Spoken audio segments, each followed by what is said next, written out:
दोस्तों जय मसीह। आप सभी का प्रभु यीशु मसीह के नाम में फिर से एक और बार स्वागत है 5 minutes Bible study with pastor Daniel Raj के इस प्रोग्राम में।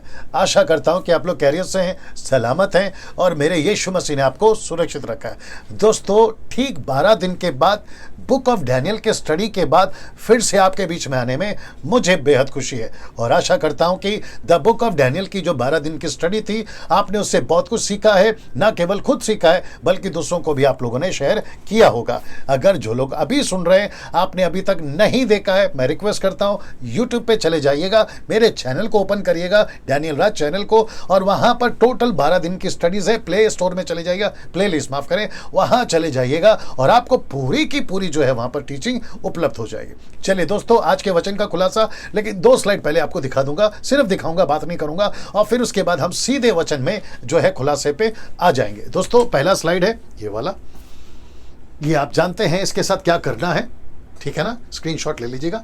दूसरा मसीह मंथन बैठक और ये नंबर जी, इसकी भी स्क्रीनशॉट ले लीजिएगा। नाउ आप बात करता हूं आज के वचन का खुलासा। नाउ दोस्तों आज का वचन का खुलासा बहुत बहुत ज्यादा जरूरी है और मैं समझता हूं कि इसको नहीं समझने के चलते बहुत सारे लोग जो है गलत तरीके से इसको जो है अपने जीवन में लागू करते हैं, दूसरों को सिखाते हैं और उसके चलते जो है बहुत सारी गड़बड़ियां होती भी है। और मुझे भी कई लोगों ने कहा कि डैनियल भाई आप इसके ऊपर जो बात करिएगा, खुलासा दीजिएगा, और मेरी पूरी ईमानदारी के साथ, पूरी तैयारी के साथ कॉन्टेक्स्ट को स्टडी कर आपके बीच में मैं रखने जा रहा हूं। वचन कौन सा है? ये वाला, 2 कोरिन्थियों 8:9, 2 कोरिन्थियंस 8:9। इंग्लिश में आप लोग पढ़ लीजिएगा, मैं यहाँ हिंदी में चलूंगा। लिखा है, पहला वचन पढ़वा देता हूं, टोटल 3 फ्रेम आएंगे। पहला ये वाला लिखा है कि तुम हमारे प्रभु यीशु मसीह का अनुग्रह जानते हो। दूसरा फ्रेम कि वह धनी होकर तुम्हारे लिए कंगाल बन गया। तीसरा फ्रेम ताकि उसके कंगाल हो जाने से तुम धनी हो जाओ। वापस से पूरा पढ़ देता हूं, 1 2 3 फ्रेम में। तुम हमारे प्रभु यीशु मसीह का अनुग्रह जानते हो कि वह धनी होकर तुम्हारे लिए कंगाल बन गया ताकि उसके कंगाल हो जाने से तुम धनी हो जाओ। अब इसको लोग जो है नहीं समझने के चलते जैसे तैसे इसका इस्तेमाल करते हैं।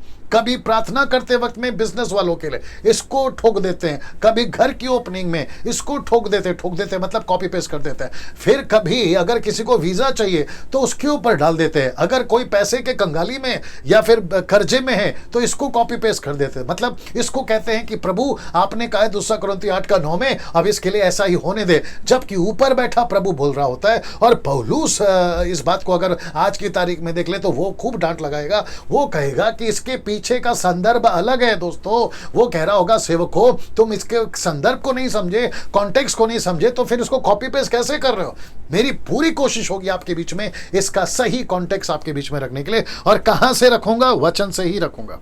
लेकिन इसमें हाईलाइट पॉइंट कौन सा है आपको पहले वो बता देता हूं। इसका हाईलाइट पॉइंट है ये वाला लाइन। कौन सा? पहला फ्रेम, ये वाला फ्रेम। तो इसका हाईलाइट पॉइंट को पहले समझना होगा, तब जाकर आप ये वचन को समझोगे। लिखा है कि तुम, यानी कि अभी जो आप सुन रहे, तुम जो प्रचारक प्रचार करते वो तुम, डैनियल राज खुद भी तुम। लिखा है कि तुम हमारे प्रभु यीशु मसीह का अनुग्रह जानते हो। तो यहां पे सबसे पहले क्या जानना है? इसको, ये वाला लाइन, इसको जानना है। ये कौन सा वचन को कहां पे जोड़ना है, आप जब तक ये नहीं समझोगे, आप ये वचन को नहीं समझोगे, तो पौलुस क्या कह रहा है? वापस आ जाते, कहते हैं कि तुम हमारे प्रभु यीशु मसीह का अनुग्रह नहीं जानते। तो ज्यादा फोकस किस पे? अनुग्रह पे। तो पौलुस कहता है पहले अनुग्रह को जानो। तो वो कहां धनी होकर भी कंगाल हो गया? अनुग्रह के क्षेत्र में धनी होकर वो कंगाल हो गया। अनुग्रह में बताऊंगा, ताकि उसके कंगाल हो जाने से तुम धनी हो जाओ। तो हम धनी किस में हो गए? अनुग्रह में। चलिए अभी मैं आपको वापस बता देता हूं कि पौलुस का हाईलाइट पॉइंट है अनुग्रह को नहीं जानते। तो अनुग्रह को जानोगे तो वचन को जानोगे, ये वाला। अब मैं आपको थोड़ा सा डिटेल में दे देता हूं। तो पहला लाइन है अनुग्रह, दूसरा है धनी, तीसरा है कंगाल और फिर धनी। अब ये एरो देख लीजिए, आपको समझ में आ जाएगा। तो अनुग्रह किसका? प्रभु का। धनी कौन था? प्रभु था। कंगाल कौन बना? प्रभु बना। धनी कौन बन गए? तुम बन गए। तो इसका मतलब है अनुग्रह प्रभु का जानो, क्योंकि वो धनी था, प्रभु धनी था, प्रभु कंगाल बना, प्रभु कंगाल बना, और फिर उसके कंगाल होने से तुम धनी बन गए। तो हम किस में धनी बन गए? अनुग्रह में। यहां पैसे का तो चक्कर ही नहीं है। यहां पैसे की तो बात ही नहीं हो रही, यहां पे अमेरिका के डॉलर की बात नहीं हो रही, तुम्हारे बिजनेस की बात नहीं हो रही, आपके गाड़ी बंगले की बात नहीं हो रही, बात हो रही है अनुग्रह की। वापस कह रहा हूं, जरा ध्यान से देख लीजिए, वो कह रहा है कि तुम हमारे प्रभु यीशु मसीह के अनुग्रह को जानते हो। तो कॉन्टेक्स्ट है अनुग्रह, वो अनुग्रह के संदर्भ में कह रहा है कि वो धनी होकर तुम्हारे लिए कंगाल बन गया। इसका मतलब है, मैं कनेक्ट करूंगा, इसका मतलब है कि प्रभु कहता है कि जिस क्षेत्र में तुम कंगाल थे उस क्षेत्र में प्रभु धनी था। तो जिस क्षेत्र में तुम कंगाल थे, जिस क्षेत्र में प्रभु धनी था, उसको उसने उल्टा कर दिया, वो कंगाल बन गया, और जहां तुम कंगाल थे वहां वो धनी, वहां उसने तुमको धनी बना दिया। क्या बात है। सी दिस, वापस बोल देता हूं, प्रभु के अनुग्रह को समझो। पौलुस कहता है, तो जिस क्षेत्र में प्रभु धनी था उस क्षेत्र में हम कंगाल थे, और जिस क्षेत्र में प्रभु धनी था जहां हम कंगाल थे वहां प्रभु कंगाल बन गया और उसने हमको धनी बना दिया। तो उसने हमको किस में धनी बना दिया? उसने हमको अनुग्रह में धनी बना दिया। इसलिए हाईलाइट पॉइंट है, अनुग्रह को जानते हो। क्या बात है। सी दिस, वापस कहता हूं, यह है हाईलाइट पॉइंट। तो इसका मतलब है दोस्तों, अभी जो आप लोग सुन रहे हैं, खैर आधा तो आप लोग समझ गए, आधा आपको समझा देता हूं। वो कह रहा है कि तुम उसके अनुग्रह को जानो ना। दोस्तों अब प्रश्न उठता है, ये वचन उसने कब बोला?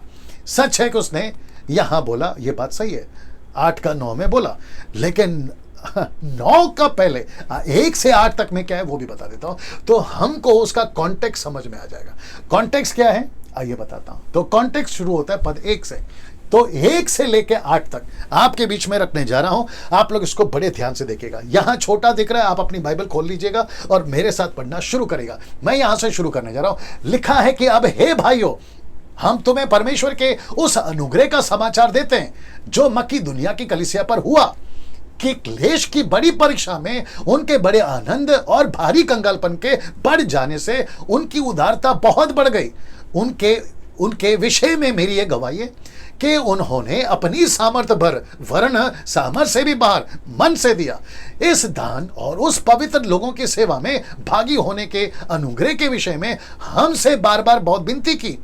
जैसी हमने आशा की थी वैसी ही नहीं, वरन उन्होंने प्रभु को फिर परमेश्वर की इच्छा से हमको भी अपनी ताई दे दी। ताई का मतलब है पाठ, पोषण, हिस्सा दे दी। फिर लिखता है यहां से, इसलिए हमने तीतुस को समझाया कि जैसे उसने पहले आरंभ किया था वैसे ही तुम्हारे बीच में इस दान के काम को पूरा भी कर ले। अब यहां से, सो जैसे हर बात में अर्थात विश्वास, वचन, ज्ञान और सब प्रकार का यत्न में और उस प्रेम में जो हमसे रखते हो बढ़ते जाते हो, वैसे ही उस दान के काम में भी बढ़ते जाओ। मैं आज्ञा की रीति पर तो नहीं, परंतु औरों के उत्साह से तुम्हारे प्रेम की सच्चाई को परखने के लिए कहता हूं। तो टोटल कॉन्टेक्स्ट क्या है वचन 9 को लाने से पहले 1 से 8 तक में? एक कलीसिया है मक्की दुनिया की, यहां पे कंगाली छाई हुई है, यहां पे पैसा चाहिए, यहां पे दान चाहिए। तो यहां पे कलीसिया के लोगों ने अपनी पैसों से मदद करी, एक कलीसिया को मदद करी, वो पैसा उन्होंने दिया। तो उसके संदर्भ में कि जहां पे कंगाली थी वहां पर किसी ने अपनी धन में से उनको पैसा दिया ताकि वे धनी हो जाए। यीशु धनी था, कलीसिया कंगाल थी। यीशु धनी था, कलीसिया पापी थी। यीशु अमीर था, कलीसिया गरीब थी। यीशु मसीह धनी होकर कंगाल बन गया ताकि जो हम गरीब हैं हम धनवान बन जाए। जैसे यहाँ पे कलीसिया के अंदर, जैसे यहाँ पे मक्की दुनिया की कलीसिया में जहां कंगाली चल रही थी, कुछ वहां पर भयंकर बातें चल रही थी, तो कलीसिया ने मदद करी, जिसके चलते वहां पैसा दिया गया। और उसके कॉन्टेक्स्ट में पौलुस उनको कह रहा है कि तुमने वैसा ही किया है जैसा यीशु मसीह ने अपने जीवन काल में हमारे लिए किया। अनुग्रह यह है कि वो धनी था, वो कंगाल बन गया ताकि जो हम कंगाल थे ताकि हम धनवान बन जाएं। जैसे यहां पर कलीसिया गरीब थी और वो किसी के पैसों से वो कलीसिया का कंगालीपन चला गया और वो कलीसिया धनवान बन गए। सीधे वाह। अब इसको यीशु मसीह के बारे में कि यीशु ने कैसे अपनी कंगालता धन को दे दिया, वो कंगाल बन गया, कनेक्ट करने जा रहा हूं। फिलिपी की किताब 2 का 6 से 7 में लिखा है कि जिसने परमेश्वर के स्वरूप में होकर भी परमेश्वर के तुल्य होने को लिखा है कि अपने वश में रखने की वस्तु ना समझी, वरन अपने आप को ऐसा शून्य कर दिया, दास का स्वरूप धारण किया, मनुष्य की समानता में बदल गया। परमेश्वर होकर भी अनुग्रह से भरा था, पैसे से भरा था, धन से भरा था, रिचनेस से भरा था, लेकिन लिखा है कि शून्य हो गया। सीधे लिखा है कि शून्य हो गया। यह है उसका कंगालपन। वो शून्य क्यों हो गया? ताकि जो हम दूर थे परमेश्वर से, जो हम पापी थे, यीशु मसीह ने अपना धन दिया। धन क्या है? उसका अनुग्रह। धन क्या है? उसकी क्षमा। धन क्या है? उसका प्रेम। धन क्या है? उसका अपनाना। धन क्या है? वापस हमको और पिता से जोड़ना। वो धन परमेश्वर के पास में था, वो धन यीशु मसीह ने हमको दिया, जो हमारे पास में धन नहीं था। यीशु मसीह कहता कि लो मेरा धन और तुम धनवान हो जाओ। इसलिए तो उसने कहा क्रूस के ऊपर, एली एली लमा सबक्तनी, मतलब हे परमेश्वर तूने मुझे क्यों छोड़ दिया? परमेश्वर कहता है कि बेटा मैंने तुझे इसलिए छोड़ दिया क्योंकि जिसको मैंने पहले छोड़ दिया था तेरे चलते मैंने उनको अपना लिया, क्योंकि उनका पाप जो है तूने उठा लिया और मैं पाप को बर्दाश्त नहीं कर सकता, इसलिए लिखा एली एली लमा सबक्तनी। वाह, कैसा लग रहा है दोस्तों? तो ये वचन कनेक्ट करता है 2 कुरिन्थियों 8 का 9 से। वो कंगाल बना, ये देखो, वो शून्य बना, उसने अपना पैसा दे दिया, अनुग्रह दे दिया, सब कुछ दे दिया, मतलब वो परमेश्वर होकर इंसान बन गया। और वो इसलिए ताकि हम परमेश्वर के साथ में जुड़ जाए ना। दोस्तों अब इसको देखिए, ये इंग्लिश में पहला फिर हिंदी में डालूंगा। लिखा है whole Bible is for you. ये बात सच है, but not the whole Bible is to you. Bible पूरी आपकी है, लेकिन बाइबल में बहुत कुछ आपका नहीं है। तो आपका जो है वो आपको लेना है, जो आपका नहीं है वो आपको नहीं लेना है। मैं इसके ऊपर फिर कभी बात करूंगा और करता रहूंगा। ये स्लाइड में रखता चला जाऊंगा, क्योंकि कुछ लोग जो हैं, जो आपका नहीं है उसको भी उठा लेते हैं। जो वचन इजरायलियों के लिए वो इजरायलियों तक ही रखो, जो यहूदियों के लिए है वो यहूदियों तक ही रखो, जो अन्य जातियों के लिए वो अन्य जातियों तक ही रखो, जो परमेश्वर ने ओल्ड टेस्टमेंट में मूसा से कहा मूसा तक ही रखो, जिसके लिए जैसा कहा वैसे रखो। इसलिए लिखा है whole Bible is for you but not the whole Bible is to you. अभी हिंदी में पूरी बाइबल आपकी है, लेकिन पूरी बाइबल आपके लिए नहीं है। वाह, वंडरफुल। वापस कह दो, पूरी बाइबल आपकी है, लेकिन पूरी बाइबल आपके लिए नहीं है। इसमें कुछ कुछ आपके लिए नहीं है। जो आपके लिए नहीं है उसको छोड़ दिया करो। इसलिए वापस कहता हूं कि पढ़ते वक्त में बहुत ध्यान दे रहा है। नाउ सबसे लास्ट पार्ट ये वाला जो बहुत इंपॉर्टेंट, इसको भी लेके चलूंगा लगातार। लिखा है 3 तरह से आपको वचन को 3 तरह से आप वचनों का इस्तेमाल कर सकते हैं।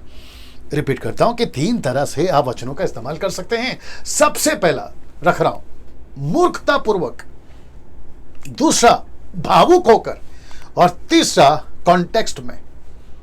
आपको पता है अक्सर लोग क्या गलती करते हैं? मूर्खतापूर्वक बाइबल को पढ़ते हैं। मतलब मूर्खतापूर्वक मतलब है, इसको कहते हैं बिना बुद्धि के, इसको ऐसे पढ़ते हैं। अभी कहा था ना, जो वचन आपका है वो आपको लेना है, लेकिन कुछ लोग क्या करते हैं? मूर्खतापूर्वक वचन को इस्तेमाल करते हैं। ये भी मेरा, वो भी मेरा, भजन संहिता 91 मेरा, भजन संहिता 23 मेरा। मैं वापस कहता हूं, ये स्लाइड आपको वापस याद रखना होगा, और चाहे तो इसकी स्क्रीनशॉट लेके रखिए। Whole Bible is for you but not the whole Bible is to you. पूरी बाइबल आपकी है, लेकिन पूरी बाइबल आपके लिए नहीं है। ये आपको समझना होगा। तो मूर्खतापूर्वक आप लोग बाइबल को नहीं पढ़ना है। मूर्खतापूर्वक कोई भी वचन उठाकर दीवार पे लटका दिया, दरवाजे पे लटका दिया, अपने स्टेज के जो स्टेज का बैकग्राउंड होता है वहां पर उठाकर लटका दिया। ऊपर से परमेश्वर बोलता है बेटा जो तेरा है वो तू ले, और जो तेरा नहीं है वो तू मत ले। आज प्लेट लेकर खड़े हो जाओगे ना सड़क पे, तो ऊपर से मन्ना नहीं गिरेगा। मन्ना तब गिरता था, बादल का खंभा ढूंढोगे नहीं मिलेगा, आग का खंभा ढूंढोगे नहीं मिलेगा। वो इजरायलियों के टाइम पे चलता था, आज नहीं चलेगा मेरे दोस्त।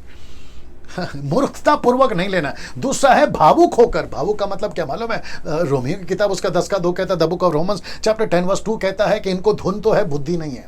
भावुक हो जाते हैं, इमोशनल हो जाते हैं, ये भी मेरा, वो भी मेरा। परमेश्वर है ना, सब कुछ कर सकता है, पहाड़ को हटा सकता है, लिखा है पहाड़ को हटा सकता है, लेकिन क्यों हटाएगा पहला वो तो समझो। तो भावुक होकर 2 कुरिन्थियों 8 का 9 इस्तेमाल मत करिए। भावुक होकर, इमोशनली। और हमारे भारत तो कुछ ज्यादा ही इमोशनल है। ये रहा तीसरा जो सही तरीका है वचन को पढ़ने का, कॉन्टेक्स्ट में सही तरीका है, कॉन्टेक्स्ट में सही तरीका है, कॉन्टेक्स्ट में। दोस्तों कैसा लग रहा है? मैं समझता हूं आप सभी को ये 2 कुरिन्थियों 8 का 9 समझना बहुत जरूरी है, समझना बहुत जरूरी है। अगर इसको नहीं समझे और इस तरीके से नहीं समझे, गई भैंस पानी में। दोस्तों आपको कैसा लगा? आप लोग कैसे सीख रहे हैं? कमेंट्स बॉक्स पे या मेरा नंबर आपको मिलता है, ज़रूर कॉल करें, बताएं और प्रभु के राज्य में खूब आगे बढ़ें। वापस फिर मुलाकात होगी अगले वीडियो के साथ में। इसको याद रखिए, अगर आपने चैनल को सब्सक्राइब नहीं किया है ज़रूर करिए। ना मैं पैसे कमाता हूँ, ना आपको पैसे लगते हैं सब्सक्राइब करने के। अगले वीडियो के साथ फिर मुलाकात होगी। जय मसीह, प्रभु आपको आशीष दे।